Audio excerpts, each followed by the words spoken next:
Hello, welcome everyone. Here we are today at Savour's Grand Tasting. My name is Daddona. I'm a portfolio specialist with AP Wine Imports. We're based in New York. I've brought a selection of our favorite family-owned producers today. We love the small guys. These all are oftentimes fathers working with daughters, multi-generations behind what they've produced here today for us. So a selection of wines from Europe. We have 3 from France, 1 from Italy, and 1 from Germany, which is where we'll begin. So Horst Sauer and his daughter Sandra produced this wine. Funny shaped bottle, you might notice. It is actually quite traditional to their region, which is the Franken. We're in southwestern Germany, not too far from the city of Frankfurt. Horst and Sandra have been working together for almost 20 years now. Sylvaner is a grape that I really hope you'll remember after today. It's one of my personal favorites. Great for this time of year. It is very spring-like, it's very energetic. Incredibly refreshing if you're fans of Gruner Veltliner, Albarino, Chablis. It's really one to remember. The Franken region specializes in it, and the Sauer family is considered one of the tops in their area. Lime notes, I get a little bit of an herbaceous, really fresh garden-like quality. It's really stunning. It's a great wine to explore, so I hope you enjoy this one today, and look out for it in the future. I think you'll like it. We go to France next. So one of my favorite places, I've spent a lot of time there, lived in Paris a bit. Chablis, not too far from Paris, only about an hour and a half's drive where they are in the northwestern part of Chablis in Burgundy. People get a bit confused sometimes with what Chablis really is. It is a region legally in France. You have to be 100% Chardonnay producing out of Chablis if you're going to label it that way. Petit Chablis is a bit of an outlying area that surrounds the heart of it. Still very characterful wines in the same way we expect from anywhere in this part of Burgundy. So we are looking here now at Domaine Hamelin. Gustave Hamelin arrived in 1840. They are now the 6th and 7th generation. Thierry and his son Charles run the property now. And they're farming sustainably. They're very careful farmers, really passionate about their land. Chablis always has a really beautiful mineral quality. That's sometimes a bit of a funny word in winemaking, or in wine tasting rather, but to me it's just vibrant, refreshing, a little bit racy. Sometimes I think of a kind of a sea spray quality, which comes out of wines we would talk about having minerality. It's beyond refreshing. It's very versatile with food. So a wine that I love. Domaine Hamelin's a favorite, but again, Chablis is a place that in general makes very high quality wine, and something I personally enjoy quite a lot. To Italy now. So we are in the northwest corner in the Barbaresco region of the Piedmont. Northwest Italy, not too far from the France border. Slightly cooler part of Italy, of course. In that boot it gets quite warm down further south, but up here in the Piedmont you're in some alpine hills, a little bit more freshness to the wines.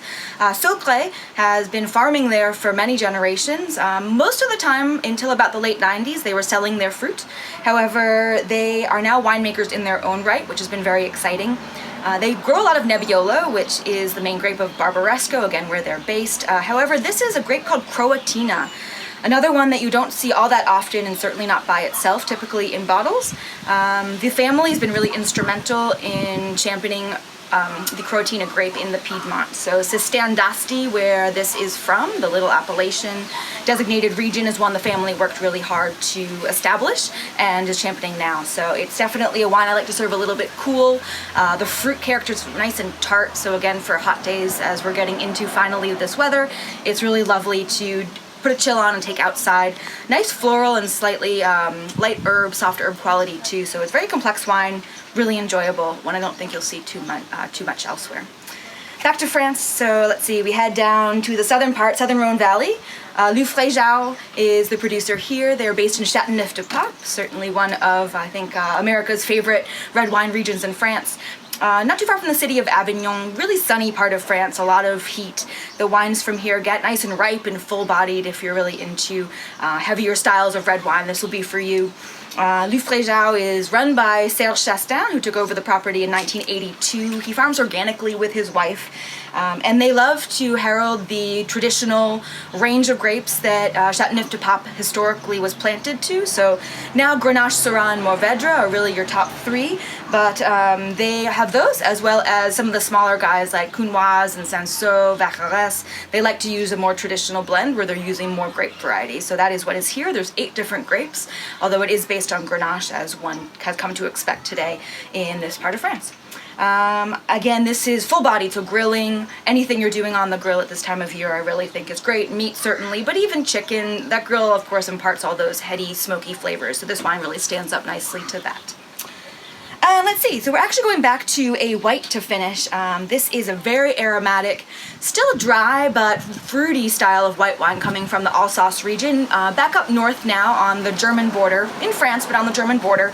Gewürztraminer grape, so really is spicy, is sort of how that name translates. The wine has a bit of that, brown spices, exotic, another family-owned property. So again, that is our theme today, but Andre Kienzler, he's now 5th generation.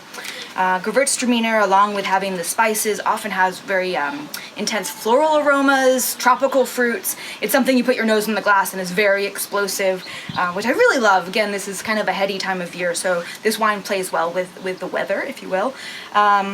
They are specialists of old vine material of what they grow on the estate here at Kienzler, so they really are proponents, as many people in the wine growing world are, of what old vine grapes can bring to the complexity of your finished product.